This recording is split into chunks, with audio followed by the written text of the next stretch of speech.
Dia ni fikir dia ni kebal, dia berani dan bertindak dia sesuka hati, trigger happy ataupun gatal tangan lah, menembak aja. Dalam kes Bentung Kali ni, kita tahu dia ni so-called happy trigger dan juga brutal. So dia tidak agak-agak akan tembak balik polis. Itu yang berlaku pada pasukan saya tu. Dengan sekelip mata, sekujur tubuh mati ditembak. Begitulah kejam dan tidak peri kemanusiaan P. Kalimutu atau lebih dikenali sebagai Bentung Kali. Bagi penganalisis jenayah, Kamal Effendi Hashim berkata, setiap jenayah adalah ganas, namun tahap keganasan Bentung Kali disifatkan sebagai tidak masuk akal. Setiap jenayah adalah ganas. Setiap jenayah ganas. Tetapi darjah keganasan yang digunakan oleh P. Kalimutu ini sangat-sangat ekstrim ganasnya. Kita ganas sama musuh kita, itu boleh diterima. Tetapi apabila kita ganas dengan orang yang tak ada kena-mengena dengan kita, orang yang hanya menegur, kalau boleh buang air itu kat tempat lain, pam, dia tembak. Maka itu memang tak masuk akal. Berbeza dengan penjenayah bersenjata yang mempunyai pelbagai koleksi senjata api, Bentung Kali hanya menggunakan pistol Sig Sauer buatan Jerman. Berikutan itu 16 kes tembak. Ketika itu dikaitkan dengan Bentung Kali selepas penemuan kelongsong peluru daripada pistol jenis sama di setiap lokasi pembunuhan. Kebanyakan daripada jenayah pembunuhan yang dikaitkan dengan P. Kalimutu ini adalah menggunakan senjata api yang sama. Jadi apabila postmortem dibuat, peluru itu didapati hasil daripada laras yang sama, kaliber yang sama. Dan ia dengan itu dilakukan dari senjata yang sama. P. Kalimutu mendapat gelaran Bentung Kali kerana dilahirkan di Bentung, Pahang pada 1961 dan menyertai kongsi gelap Cina pada usia 14 tahun. Pernah dipenjarakan pada usia 19 tahun tetapi tidak menginsafkan Kalimutu. Sebaliknya, dia menyertai kumpulan kongsi gelap India, Geng 08. Bekas Pegawai Serbuan Unit Tindak Khas UTK, Datuk Hazani Ghazali berkata, Bentung Kali mengepalai Geng 08 aktif mengedar dadah sekitar Brickfields, Skambut, Sungai Wei dan Ampang. Dia cuba nak kontrol grup-grup sedikit dadah dan of course to show dia punya firepower lah, dan dia boleh melaksanakan apa saja dalam memenuhi keperluan kehendak dia menjadi taiko yang besar di Lembah Kelang. Sekali lagi, Kalimutu ditahan polis, namun sebaik dibebaskan, dia menubuhkan kumpulan kongsi gelap 04 yang aktif mengedar dadah sekitar Kuala Lumpur. Pada 1990, Kalimutu ditahan dan didakwa mengikut akta dadah berbahaya. Asalnya dia orang biasa yang menganggoti kumpulan kongsi gelap, tapi membuat pilihan sendiri, membuat kumpulan sendiri dan kemudian telah terlibat secara aktif dalam sindiket pengedaran dadah. Bermula awal 90-an, kes tembak semakin menjadi-jadi. Polis mula menyusun maklumat dan memerhatikan tindak tanduk Kalimutu. Tan Sri Zaman Han yang ketika itu pengarah Jabatan Siasatan Jenayah Bukit Aman pernah dihubungi Kalimutu sebaik mengetahui dirinya menjadi buruan. Akhirnya dapat telefon saya. Saya ada handphone itu. Dia cabar saya kata, Yuban marilah. Kata. Bukan saya tak takut, kita takut juga. Saya pun ada keluarga kan. Tapi saya kata, Yuban ni marilah. Tujuan saya supaya dia keluar. Dapat kita intip dia, kesan tangkap dia kalau boleh.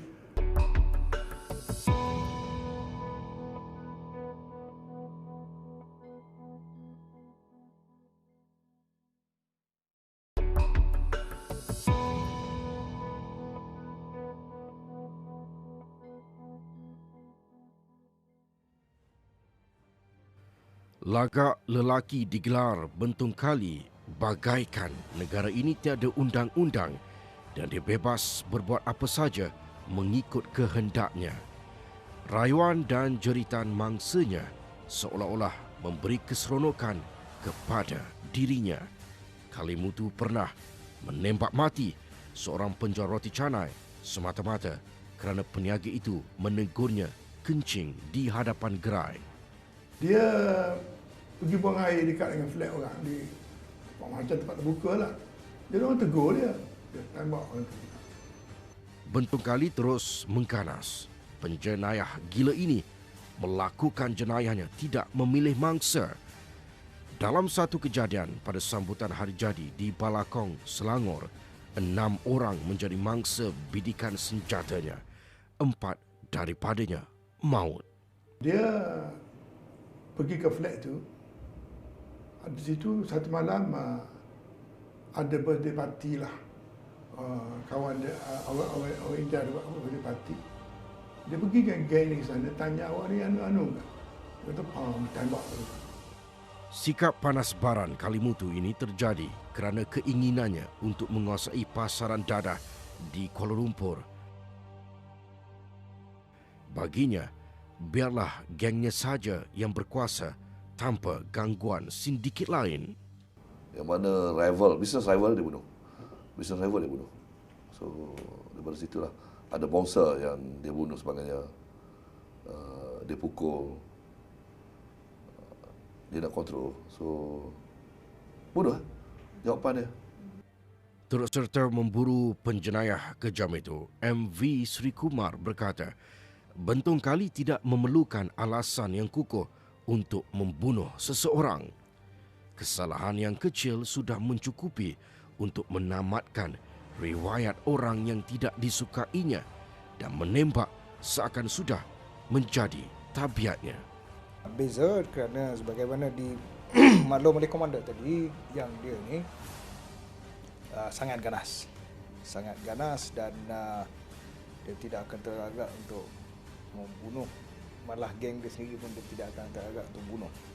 Tubuh Kalimutu penuh dengan cacahan tatu. Antaranya, tatu berbentuk tulisan Born to Die. Selain di lengan kanan dan kiri, dipenuhi tatu kepala harimau, ular dan burung helang. Masyarakat telah mula bimbang dengan beberapa siri tembakan maut yang berlaku. Polis ketika itu harus bertindak pantas. Poster memaparkan wajah Bentong Kali mula ditampal di tempat awam dan dikatakan turut menawarkan ganjaran berupa wang ringgit. Kes ni berlaku lebih kurang 20 tahun dulu dah. Masa tu mana ada WhatsApp apa mana. Tapi apabila berlaku, orang mendengar dan berita dengan baca dalam paper saja. Tapi apabila berlaku tengok orang ramai. Itu menunjukkan masyarakat bimbang dengan dia.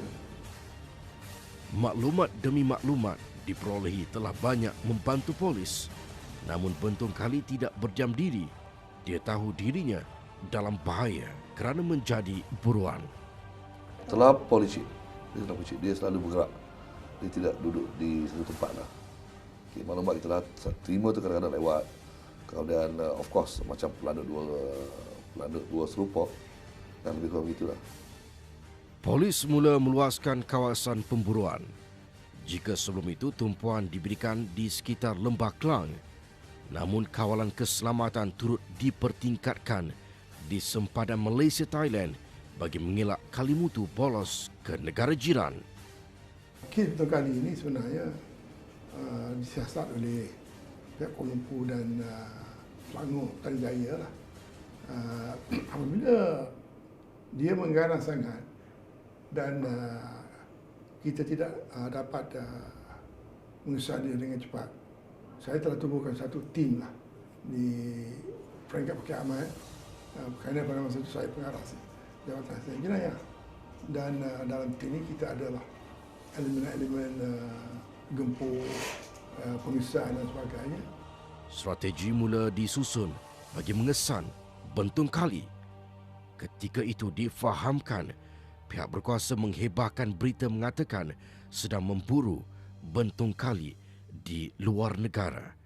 Membuatkan Bentong Kali berasa selamat, seterusnya leka dan keluar dari tempat persembunyian. Cara penubuhan dia adalah begitu tragis sekali. Jadi lepaskan tembakan. Jadi tak kira siapa dia. Jadi kita tak boleh lenyapkan atau diamkan perkara ini, terpaksa tangkap, kesan dan tangkap. Itu arahan kita yang kita terima ketika itu lah.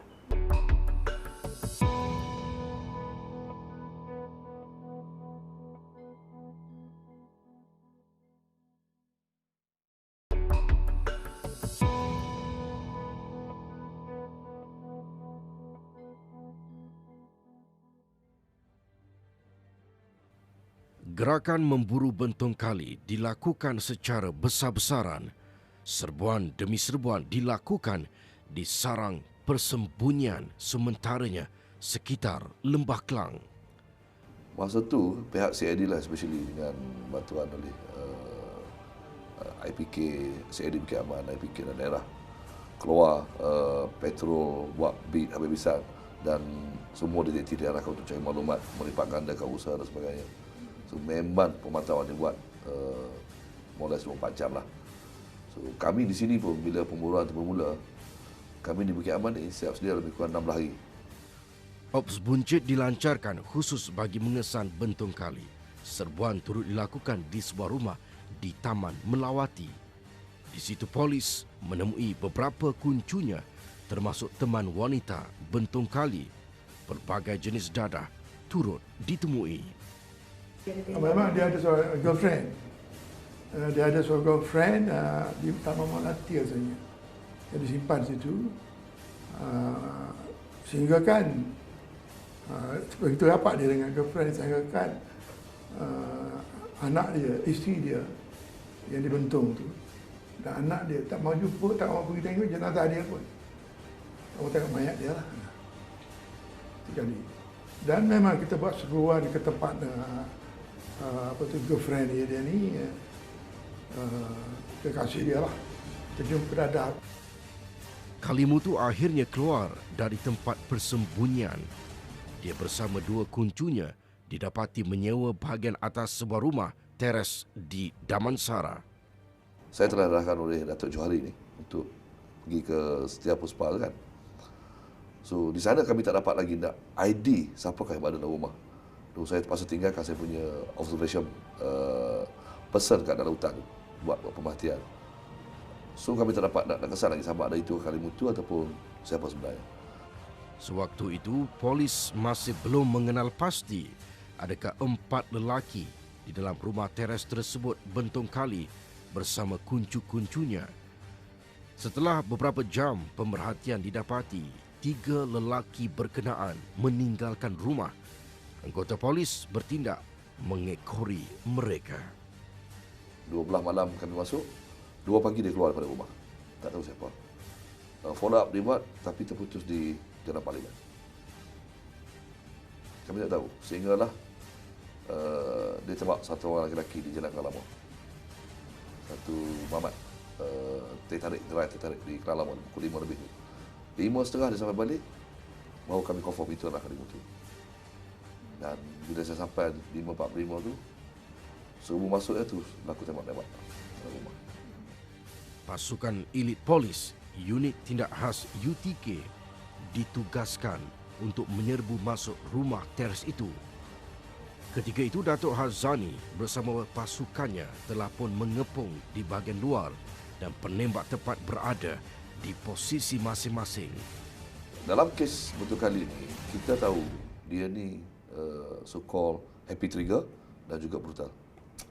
So, dia tidak agak-agak akan tembak balik polis. Itu yang berlaku pada pasukan saya tu. Bila saya mengetuai pasukan, so bila kami berhadapan dengan di hadapan pintu bilik dia nak masuk tu, di situ tembakan dilepaskan betul-betul. So kami dengan teknik serbuan sebagainya kami berjaya masuklah.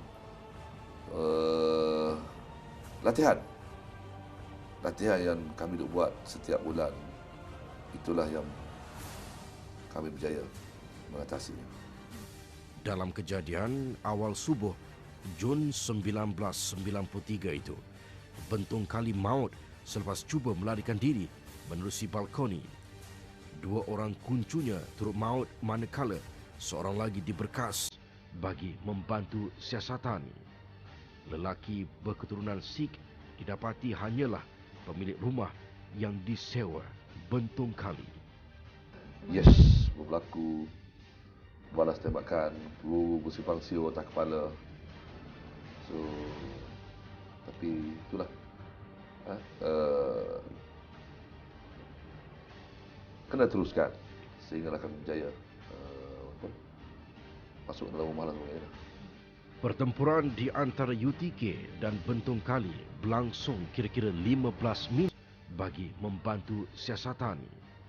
Lelaki berketurunan Sikh didapati hanyalah pemilik rumah yang disewa Bentong Kali. Yes, berlaku balas tembakan, peluru bersifang siur atas kepala. So, tapi itulah.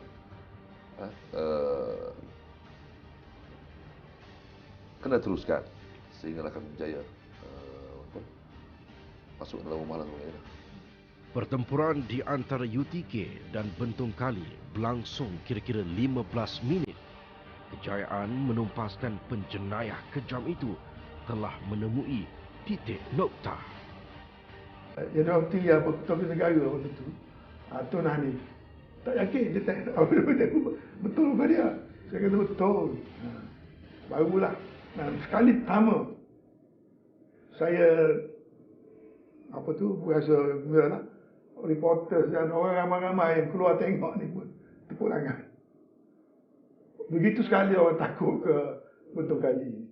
Lebih daripada mereka takut kepada Botak Cik kalau ada lain.